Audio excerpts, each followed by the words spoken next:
All right, welcome back. Thank you so much for joining us this afternoon. And online folks, if you want to put a hello in the chat so that I know that you can hear me and see our slides. Looks great. Okay, fantastic. Thank you. All right, so our speakers this afternoon have an uphill battle to try to keep you guys from falling asleep now with full stomachs, but I'm sure that they'll be able to do it. This is Dr. Lee and Dr. Bradley. Sorry, that was earlier, Albrecht. And they are our interns here at AERC as well, graduating in June from the program here. So I'm really excited to see what they have to share about radiographic positioning. I'll hand that off to you. Hello, everybody. Thank you for being here today. I'm Dr. April Lee. Like Heidi said, I'm an intern here at AERC, and this July I'll be going off to be a diagnostic imaging resident. Hi, I'm Dr. Albrecht, also an intern here. And then once my internship's complete, I'll be a diagnostic imaging resident. I'm not going very far. I'm going to be a resident here at AERC. So, And so today we'll be giving you some tips and tricks on radiographic positioning for the basic stuff for dogs and cats. We won't be going too much in depth into the very advanced view. Our goal today is that when you go ahead and take very basic views at your clinic, they're going to be of the best diagnostic quality. all right, so we'll just start with kind of some reminders about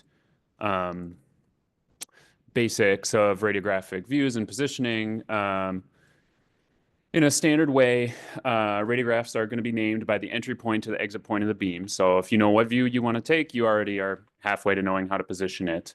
Generally, we want to take at least two views, orthogonal views, meaning one view and then a 90-degree angle from that view rotated. And then what views are standard are going to depend, obviously, on the anatomy of the area that you're imaging. So just a review of kind of some general principles. Good radiographic views require good technique. That is that the settings of the X-ray machine are appropriate for the anatomy that you're imaging, and then good positioning of the patient. That is, they're positioned in a way that highlights the anatomy that you're trying to look at with a minimum of artifact or kind of confusing malpositioning. So we want to represent true anatomy, reveal the relevant abnormalities of that anatomy, and prevent any kind of confusion, either over or under diagnosis. So everybody's favorite part, technique. So we want to measure the anatomy that we're imaging at the thickest part of the anatomy, adjust our machine settings based on the technique chart, and then collimate using our landmarks on the patient to make sure that we're including only the relevant anatomy and not either cutting off some piece of the anatomy that we want to see or including anatomy that we don't want in the image. So kind of a review of good positioning. We want the patient to be straight, whatever that means for the given view that we're taking. We want the collimation to be centered on the relevant anatomy, free of overlapping structures. So things I think about are like, if we're taking a view of the cervical spine, we don't want like an ear overlying the larynx and creating some sort of confusion about why are there all these different lines here, kind of making things look confusing. And then we want to make sure, oh, too tall for the, yeah. And then we want to, yeah. Okay. Not quite as up. Yeah. And then we want to make sure, so that being said, to achieve all those goals, it requires a cooperative patient. So we just want to be aware of kind of patient factors that make positioning radiographs challenging and how we can try to overcome that, whether it be like a fearful, anxious patient that might need some sedation or like a painful patient who needs some sort of pain control medication. And then just that last bullet point, feeling is often better than looking. I find that with our patients, their coats, their skin can be misleading when you're just looking at a patient on the table, and feeling for those landmarks are really a better way to make sure that you're taking a well-positioned X-ray from the beginning. Not to embarrass anybody, but this was an X-ray taken here. So we all we're all doing our best and trying to take good x-rays. So this was not taken here. So just another note on safety. Like I kind of mentioned on the last slide, sedation and pain control is often required. And, you know, as techs who are actually taking the x-rays, you're often the ones who actually know this to be true. How often do we have a doctor tell us that like they were fine in the room or something like that, and then you find out once they're on the table, their true colors come out. So we just need to be advocates for our patients when they need chemical restraint to take radiographs. And then just a reminder, minimizing retakes protects everyone from radiation exposure. I think it's easy to take an image and then just see if it's rotated once we've taken it. And that, of course, adds to our total radiation dose. And we just want to make sure that we are doing our best from the very first exposure, reducing exposure whenever possible. And then just a reminder that gloves and gowns don't protect us against the direct beam, and they also don't protect us against teeth and claws. So we just want to make sure that we're using appropriate muzzles and other restraint. So time for the Slido. Just want to see what you guys are taking at your practices, because hopefully we have slides to address those views. Do I need to? Is there a QR code? Let's see. How do I start? Is there a QR code? Heidi, how do I help? Okay.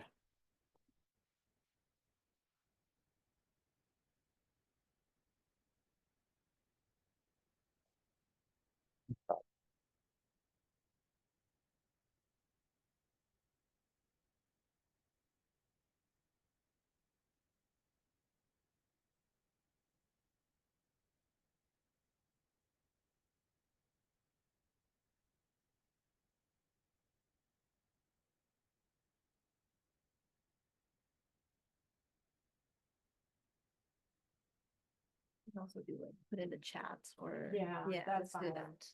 Yeah. One sec. I have to do this.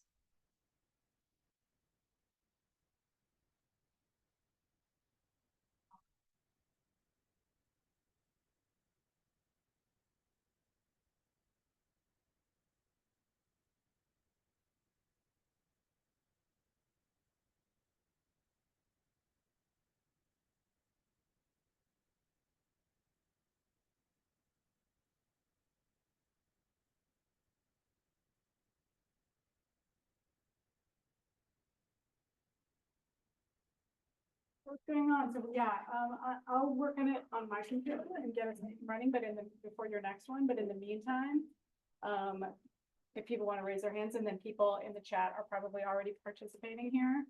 Yeah. Nice.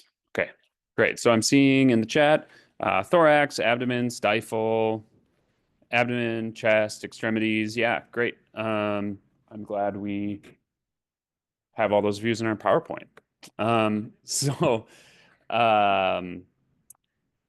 I'll start with the thorax.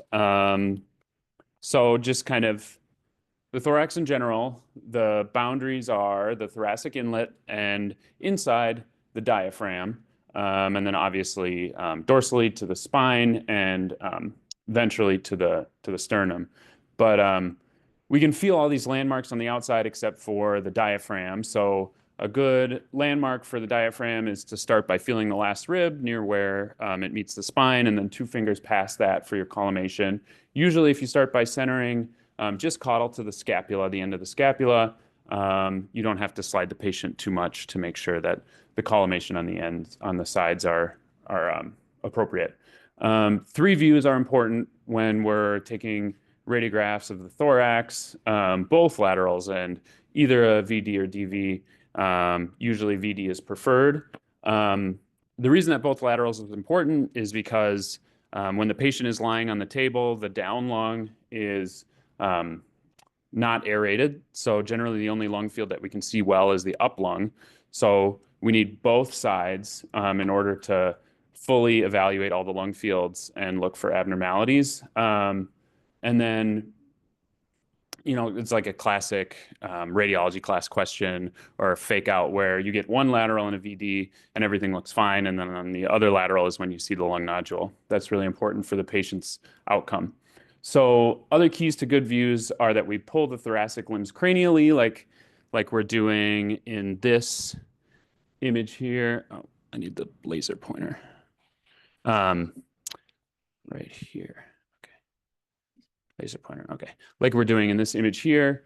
And then that we're taking our exposures on full inspiration, kind of down here, are two radiographs side by side of the same dog taken on the same day. The left at full inspiration and the right at expiration. And you can see that on the left here, these lung fields look nice and dark and normal. And then on the right, there's kind of this abnormal opacity that could be interpreted as pulmonary edema or some kind of pneumonia, when really the only thing wrong was that we took the exposure at expiration. And then we want to make sure that we're correcting rotation to kind of remove any artifactual lines, especially around the spine. So here's an example of two patients, one really nice and straight here on the left. You can see kind of the landmarks for that are that all the rib heads line up and superimpose right on the middle of the vertebral bodies. And then here on the right, this dog is rotated, and you can tell because this rib kind of swoops way above the vertebrae, and this rib comes from the bottom and just meets the bottom of the vertebrae here. And that tells you that there's rotation and leads to kind of these weird margins here that could be misinterpreted as like a fracture or some kind of lytic lesion in these vertebrae. And so the way that we correct that is usually a wedge either under the sternum or under the back. And the best way, I think, to tell where you need your wedge is to feel the spine and the sternum of your patient. And usually you can tell by the way that your hands are rotated which end is lower and needs a wedge. And then a VD view of the thorax correcting rotation, we just want to make sure that these spinous processes look like little teardrops coming all the way down the middle of your image. As the patient's rotated, those teardrops start to turn into rectangles, and those rectangles are pointing in the direction that the back is rotated. So we want to rotate the sternum towards those rectangles and the back away from them. And kind of the same way that you did in the lateral, you can usually feel the back and feel the sternum and adjust the patient in the trough based on what it feels like. And then here's just an example of the use of wedges, foam wedges for positioning. I think especially this wedge right here under the chest is often what we need to add to correct rotation in the thorax, especially in like our deep-chested patients. Sometimes in barrel-chested dogs, we need a wedge in the back, but I think a wedge in the front is much more common. So. All right, next up is going to be the abdomen. The same principle to keep the lateral view and the VD views of the abdomens are going to be the exact same with the thorax. So sternum and spine to be at the same height on the lateral view. Landmarks for our abdomen, like Dr. Albrecht said, it's better to feel. So for the cranial landmark, you want to feel the xiphoid, which is the last sternum. And then you want to collimate to 1 inch or 2 fingers cranial to that. The caudal landmark is going to be your greater trochanter, so the hip point. Sometimes in animals that are really chunky or muscular, it can be hard to feel that hip point. And so one thing I usually do is I would try to find a femur and then feel up proximally to get to the point of the hip. One exception, so these yellow lines are like the actual collimation that you want. This is too much extra space back here and also ventrally as well. One exception to this collimation rule is in urinary patients. So in patients that we may suspect to have stones, your vet may ask to image as much of the urethra as possible. That means that you need to collimate past the caudal thigh. So pretty much like this image. It can be kind of deceiving in male dogs because you think their penis is like, ventrally, but actually their urethra goes way back to almost close to the perineum and then going back down cranially towards the penis. And so just get as much of the caudal aspect of the thigh as possible in those views. For the abdomen, you also want 3 views, so 2 laterals and 1 VD.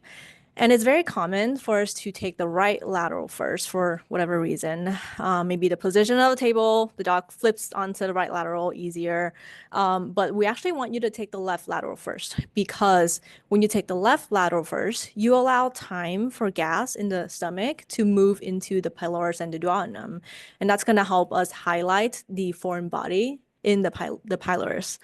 One exception to this, there's always going to be an exception, is GDV emergencies. So in a GDV emergency, you actually want to take the right lateral first, because in a GDV, your stomach is flipped so that your pylorus and your fundus of the stomach is swap places. And so when you take the right lateral first in a GDV, you get the same effect of highlighting the pylorus as if you're taking the left lateral first in a normal patient. So normally left lateral first, GDV, right lateral first. When you take image of the thorax, you want to pull the front leg as much cranial as possible.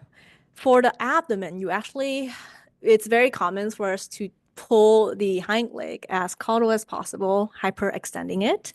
But actually, you don't want to do that. You want your legs to be in a more natural relaxed position or frog-legged on the VD only.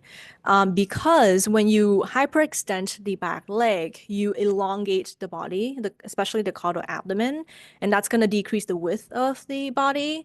That's going to create crowding, like less space in the caudal abdomen, meaning crowding of the organs in there, and that's going to make it difficult to interpret. Also, when you pull the back leg very caudally, the skin fold between the leg and the body is going to get very stretched out, and that's going to create these really bright white line that may confound your image.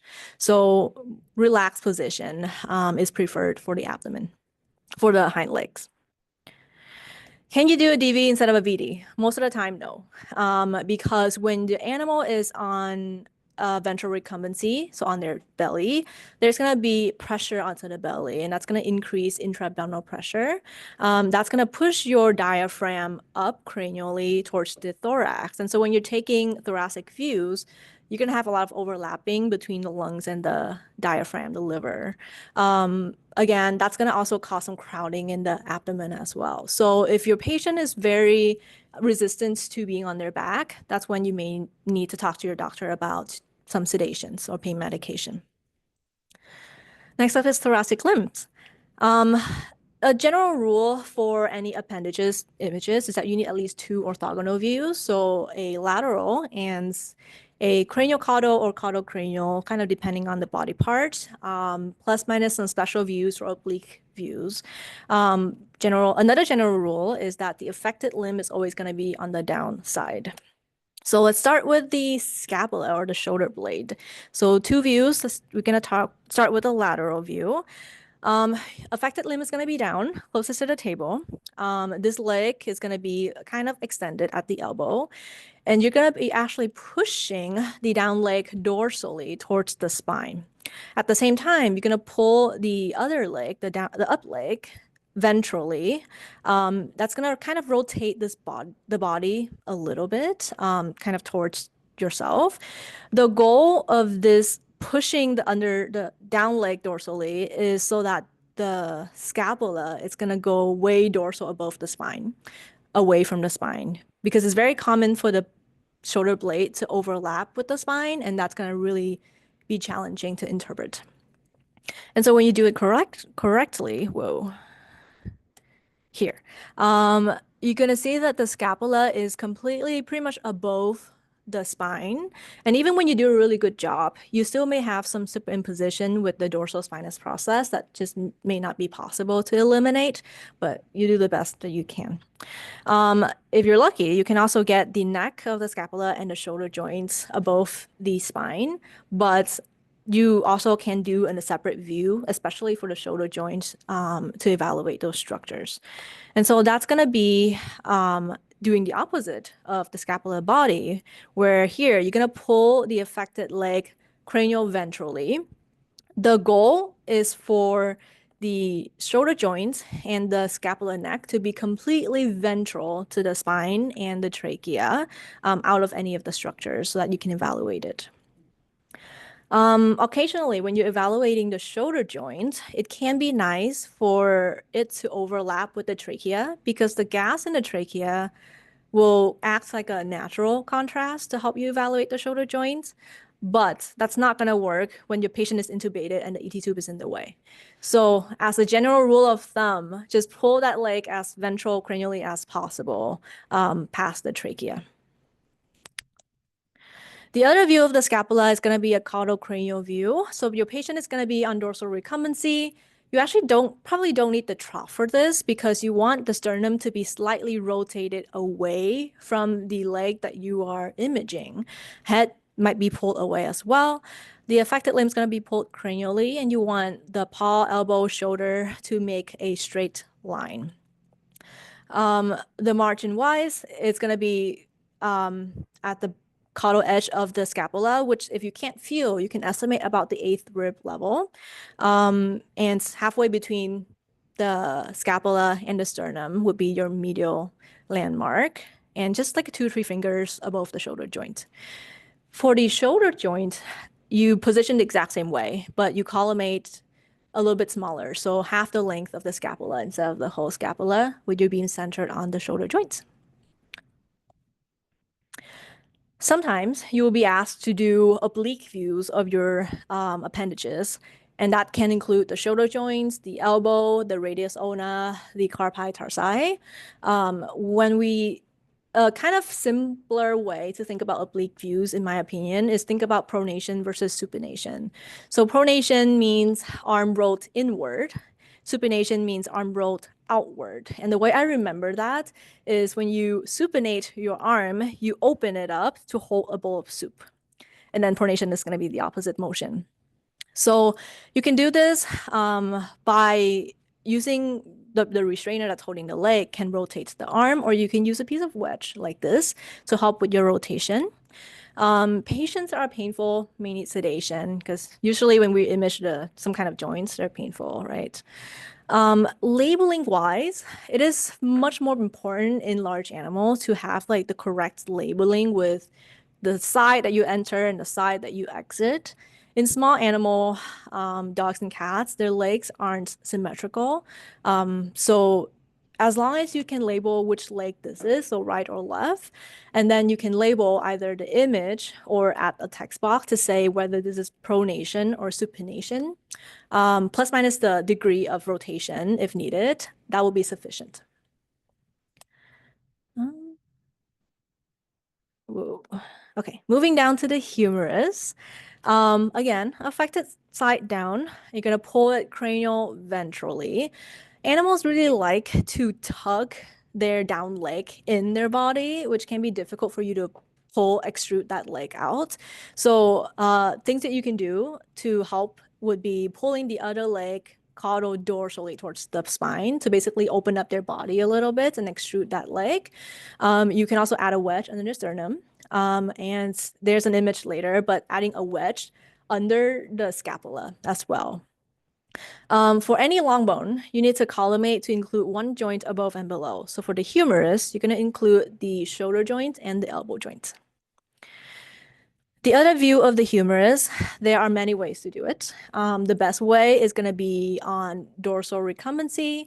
It's going to be a caudal cranial view. So your leg is going to be pulled up towards the head and as much down towards the table as possible, so that your humerus, you want it to be as parallel to the table as possible to eliminate any magnification.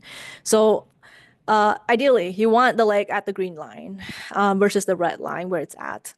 We know that in animals, their range of motion it's not going to be as good as human. And so it can be really difficult to get it as parallel as possible. So one thing you can do is you can put the animal on the trough with the shoulder blades off of the trough. And so hopefully that's going to give you some leverage to pull that leg as ventrally, like towards the tabletop as possible. The other way that you can do this view would be on ventral recumbency. It's going to be a cranial caudal view. So you're going to want to pull that leg up towards the ceiling to make this humerus as parallel to the tabletop as possible. But then there's nothing to hold your spine down, right? So it's going to be kind of difficult compared to the other view to get it straighter. And so I think the dorsal recumbency view it's probably easier to do. The last way is to be on dorsal recumbency, but pull the leg down along the body.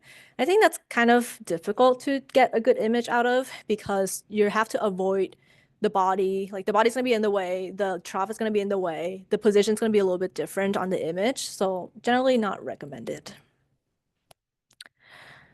Moving down to the elbow. For the elbow, usually you want 3 views. So the lateral 90-degree view, lateral flex view, especially in animals that you're evaluating for congenital elbow disease, and a craniocaudal view, plus minus oblique views. This is the image I talked about where you use the wedge under the shoulder blade so that you can extrude that leg out as much as possible. And here you can see that the up leg is pulled kind of back towards the spine. You can add a wedge under the sternum as well to help with this view. So when you do it correctly on the lateral views, both 90-degree and flex view, you want to see a superimposition of the lateral and medial humeral condyle. So what that means is you should only be seeing one wheel, like one circle wheel right here, right here. If you see 2 wheels, so here's one and here's the other one, that means your image is oblique. The beam is going to be centered on the joint, collimate to include 1/3 of each of the bone, the proximal and distal bones. A way for us to ensure that we have this superimposition would be using our anatomy landmark. So when you feel the most lateral and medial edge of the elbow, there's going to be 2 really pointy parts. So like this pointy part and this pointy part, that's the lateral epicondyle and the medial epicondyle of the humerus. And so when the animal is positioned on the table for their lateral view, if you feel those 2 points with your thumb and forefinger, it should make a line that's perpendicular to the tabletop. And that's how you know that you're probably getting a really good straight view of the elbow. For the orthogonal view of the elbow, you want a craniocaudal view. So the animal is going to be on ventral recumbency. You want the humerus, elbow, radius ulna to be making a straight line. Your head, the patient's head's going to be pulled to the other side. Dogs and cats, especially dogs, likes to pronate their leg. So their elbow is going to be in a natural position, point outward a little bit. So you may have to slightly supinate the elbow to align your structures. An anatomic landmark would be the olecranon, which is this most caudal pointy part of your elbow. It's the point of your elbow right here. The olecranon should be right in the middle of your medial epicondyle and your lateral epicondyle. So they're all landmarks that you can feel in a normal patient. And sometimes you can add a foam pad underneath the elbow to stabilize that leg in that position. Again, oblique views may be requested for the elbow as well, radius ulna tarsi. So this is just a schematic to kind of help you understand a little bit more about the oblique views. These are the very fancy name that will signify the side of the leg that the beam is going into and going out from. So when you supinate the leg, you're turning so that the medial part of your leg is turning upward. So your beam is going to enter cranial medially and exit caudal laterally, and vice versa for pronation. Again, in small animal, dogs and cats, as long as you label which leg this is, whether this is pronation or supination, with the elbow is usually 15 degree. That should be sufficient for us to tell which side is which. Moving down to the radius and ulna, very simple. Lateral view and craniocaudal view is going to be positioned the exact same way as when you position for the elbow. You just have to make sure that your radius and ulna is going to be parallel to the table. And so in animals with really thick elbow, you may have to elevate the tarsi with maybe your hand if you're holding, or a piece of foam to make sure that the radius ulna is parallel to the tabletop. Again, for long bone, to include the elbow and the carpus. So joint above and joint below. So moving on to the pelvic limbs, starting kind of with the pelvis, we're going to take, again, orthogonal lateral and VD view at minimum. Generally, I would say that this like extended leg VD view is the standard VD view. And I think positioning the lateral view, it can be tempting to just lay the dog on their side and collimate and take the image, which I think we just want to be mindful of a few more things about a lateral pelvis. We want to make sure that the acetabulum are overlapping well and that everything is straight. And then our landmarks for rotation on a lateral pelvis is that these ilial wings, the front part of the pelvis, one wing will always be bigger than the other because it's further from the table and magnified, but we want the smaller ilial wings centered within the larger ilial wing. And then the same thing with the ischial tuberosities here at the back. There'll be one larger and one smaller, but we want them centered. And then on the VD view, kind of our big landmarks for rotation are going to be the obturator foramina, or which are these two holes here kind of at the back of the pelvis, and they should really be mirror images of each other to tell us that they're straight. And then the other thing you can look at is the last lumbar vertebrae. The spinous process should be a nice little teardrop as well, just like in the rest of the thorax and abdomen. The reason that rotation is really important for these views, on a lateral view, if there's rotation, it can be tough to interpret the relationship of the femur to the pelvis. And it's easy to overinterpret that there might be some kind of like hip luxation, especially like dorsally, or dorsal displacement of the femur if the view is rotated. And then rotation of the pelvis, this is another kind of classic radiology class fake out of like, if this pelvis is rotated, it's easy to overcall like a shallow acetabulum and diagnose a dog with hip dysplasia who has normal hips.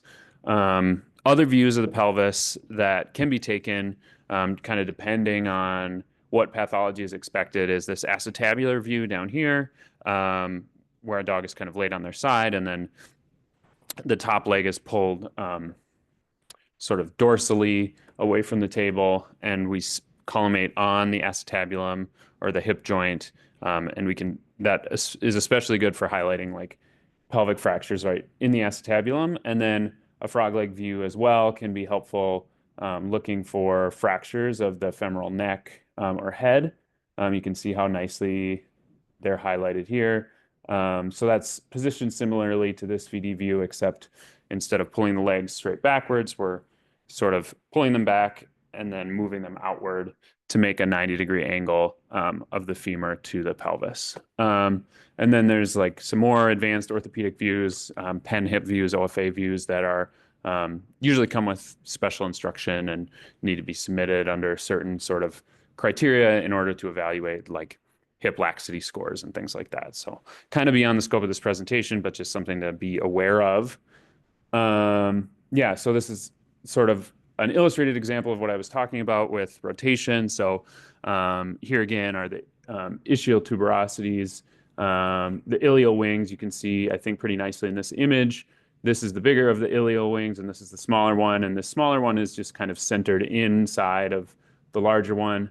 And then you can see the obturator foramens are very symmetrical here. And then next view you're going to take of the pelvic limb might be a stifle view. So generally, I would say everybody takes lateral views. It's also important in this joint to also take an orthogonal view. I think it's tempting for people to position just like you would for a VD pelvis and pull the knee backwards. And that's more comfortable generally, I would say, for dogs, especially if we suspect some kind of stifle pain. But when we position like that, the stifle is sort of lifted away from the table and can lead to some obliquity and sort of make interpretation difficult. So the ideal positioning for a stifle view is a dog laid on their ventrum with sort of the leg pulled backwards in like a Superman position, and then trying to center that stifle so that we have the fibulae, these two little bones right behind the femur, sort of evenly overlapping with the femur. They're not going to be symmetrical, but we do kind of want the femur to be cutting both of them in half.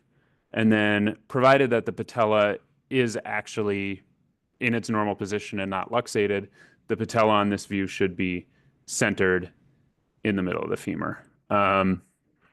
That's kind of how we take an ideal caudal cranial stifle view.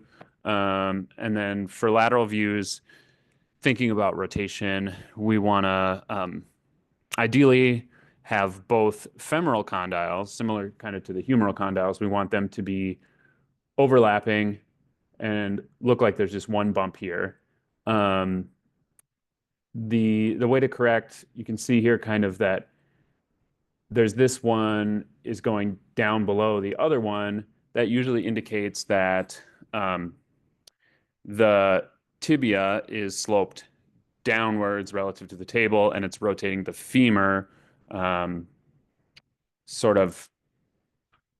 it's rotating the femur towards the table. And so we want to put a wedge under the tarsus to try to lift that tibia up and rotate the femur back into being perfectly perpendicular to the beam.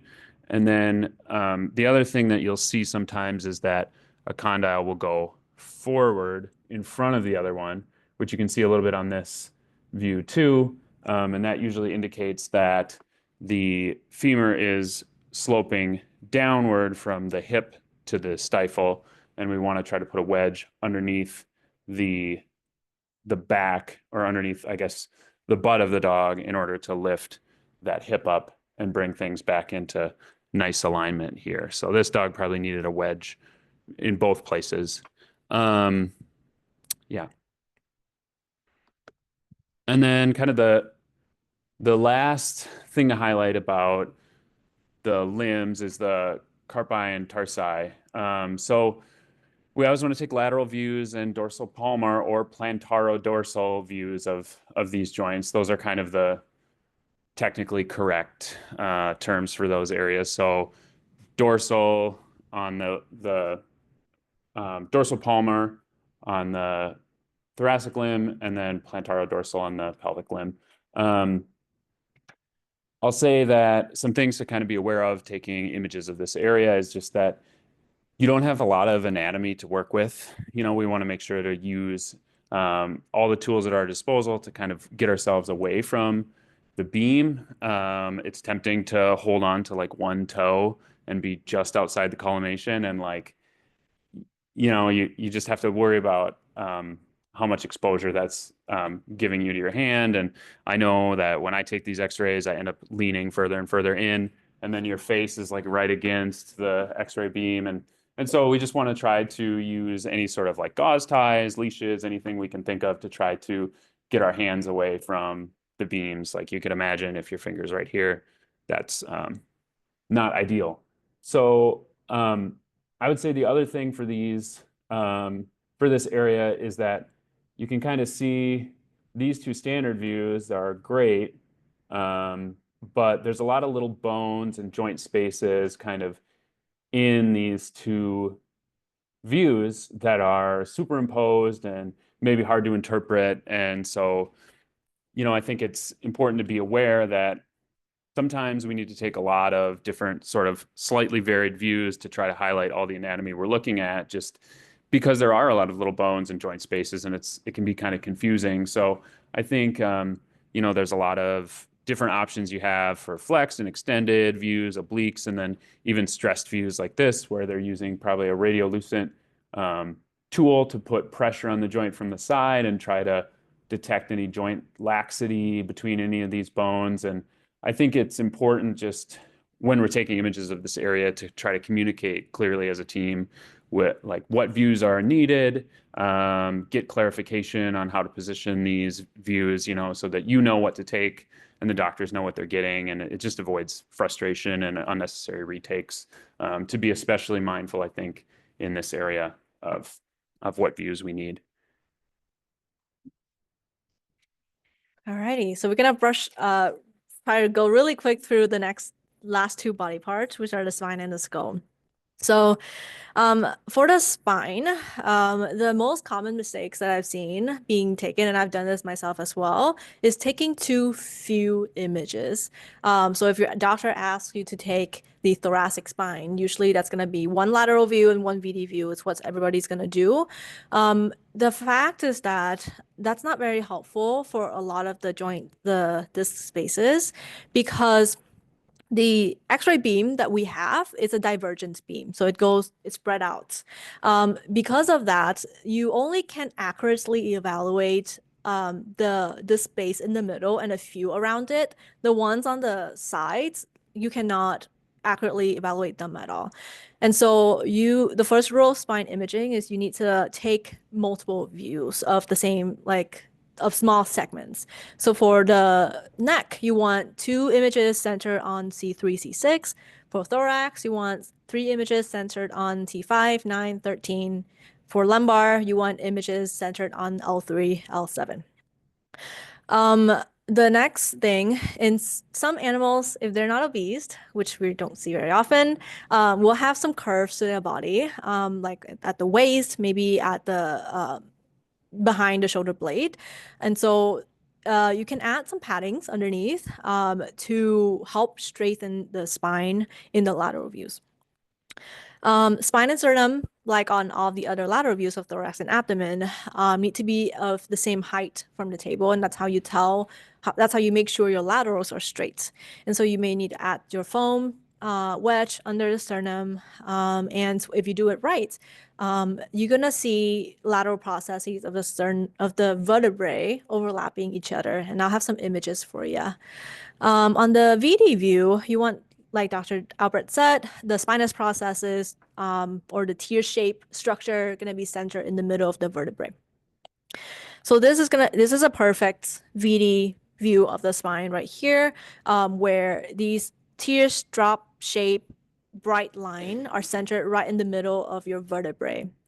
These 2 wings that each vertebrae has are the lateral processes. And so on the lateral view, you want those 2 wings to be perfectly superimposed each other. And so this is an example of a very rotated patient where you see this is one wing right here, and this is the other wing of this vertebrae. And so that's not good. This is a perfect lateral view where you only see one right wing per vertebrae. And that's how you know that you have a straight view of the spine.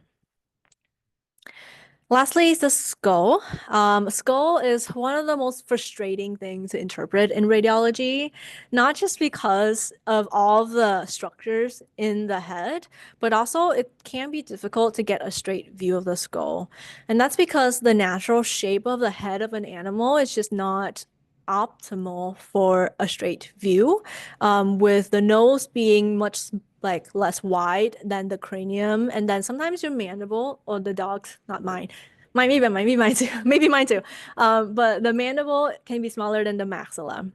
And so when a dog is laying in a natural position, you're gonna have the beam going wonky, like going through a very wonky view, and you can have something like this, where things are a little rotated, but nothing is separated. It's like in oblique view.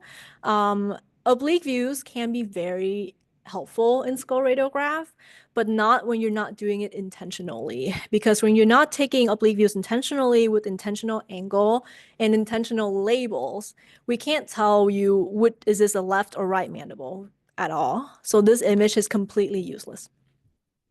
So in order to take a perfect lateral view of the skull, you want to elevate the tip of the nose so that when you draw a straight line down the middle of the forehead and the nose, that line needs to be parallel to the tabletop. If you have to elevate the mandible compared to the maxilla, then the line between the eyes are going to be perpendicular to the tabletop. And you can do that with a piece of wedge foam, or sometimes, like in this image, like a hand towel would do just fine. So this is an example of using a piece of wedge foam and some tape to help positioning the lateral view of the skull. And if you do it right, you can have a picture like this, where all of the symmetrical structures are almost perfectly overlapping with each other. That's your perfect lateral view. Like I said, sometimes oblique view of the skulls are very, very helpful for you to tell pathology of different side of the face. And so this is an example. There are a lot of different oblique views that you can do centered on different parts of the skull.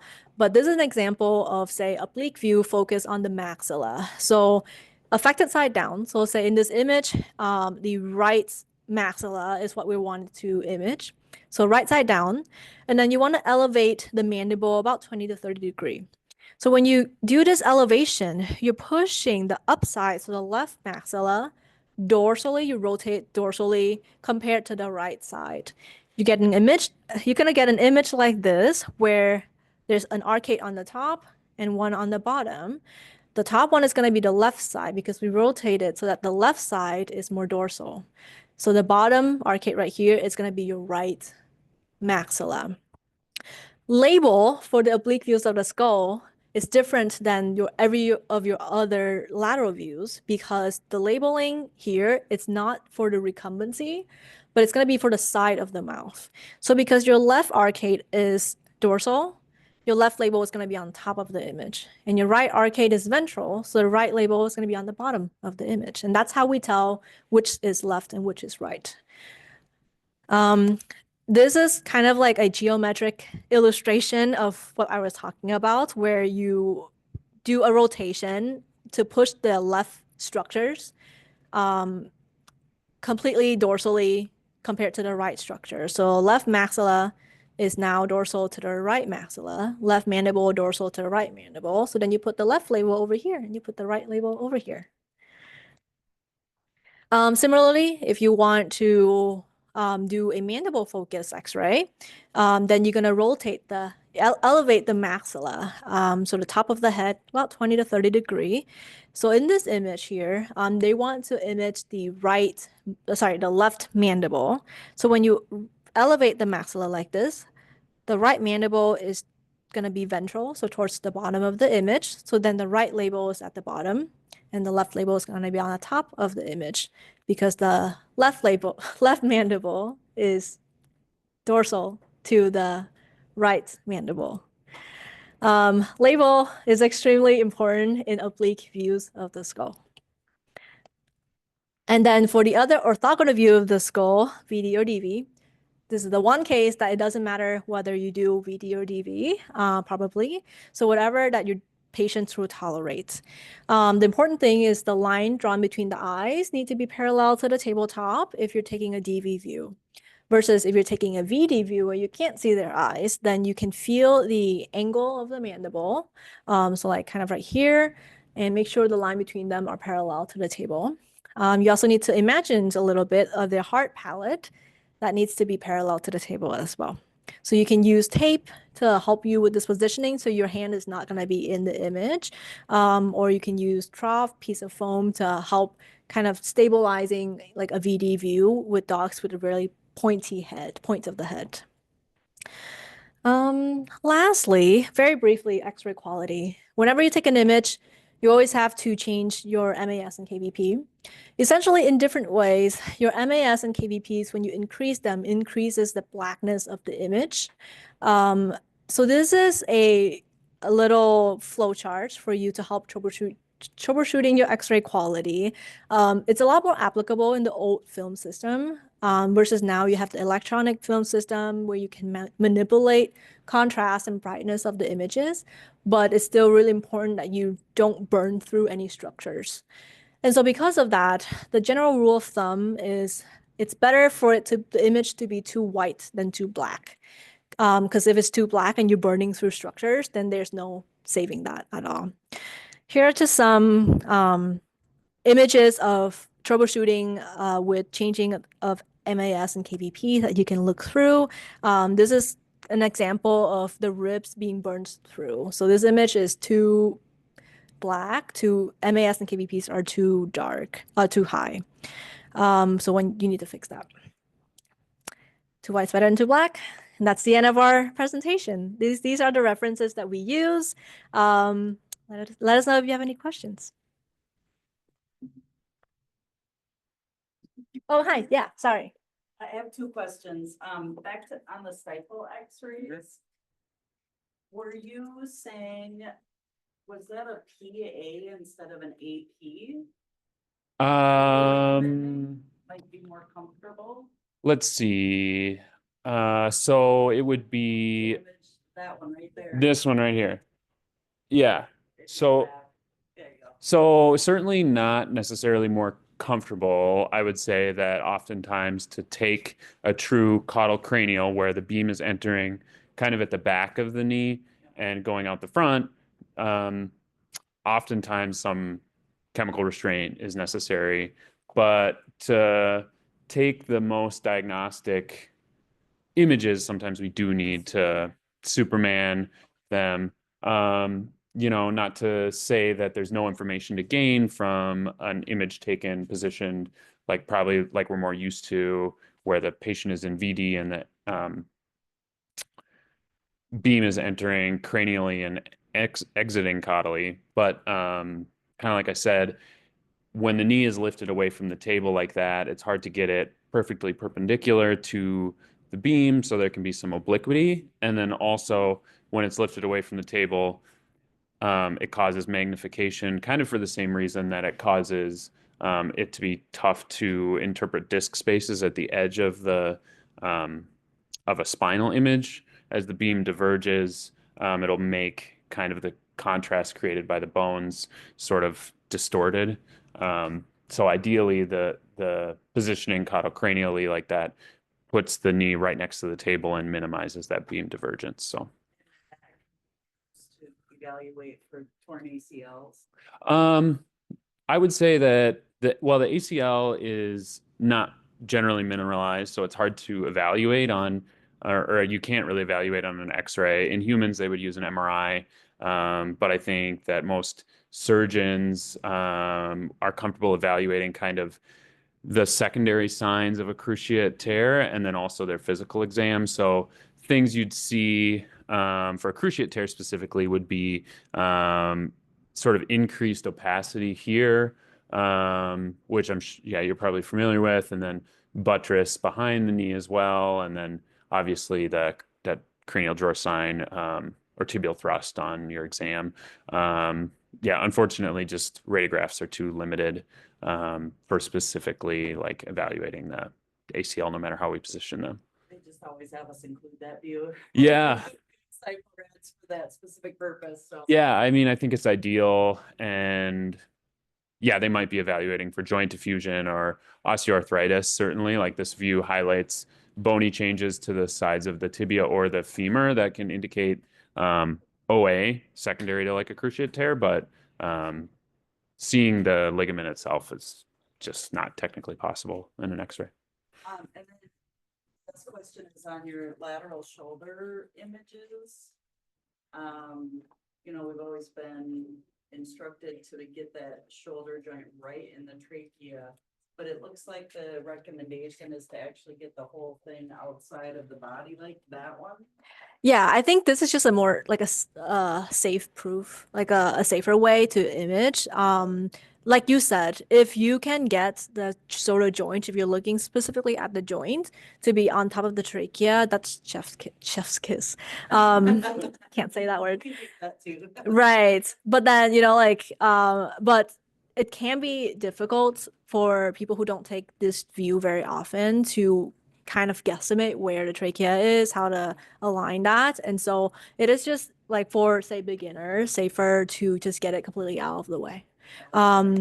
Yeah, versus also if you're evaluating the neck of the scapula as well. So you can see in this image here, the neck of the scapula is now on top of the spine.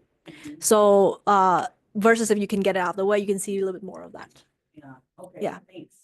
So this is like advanced view. Yeah, go ahead.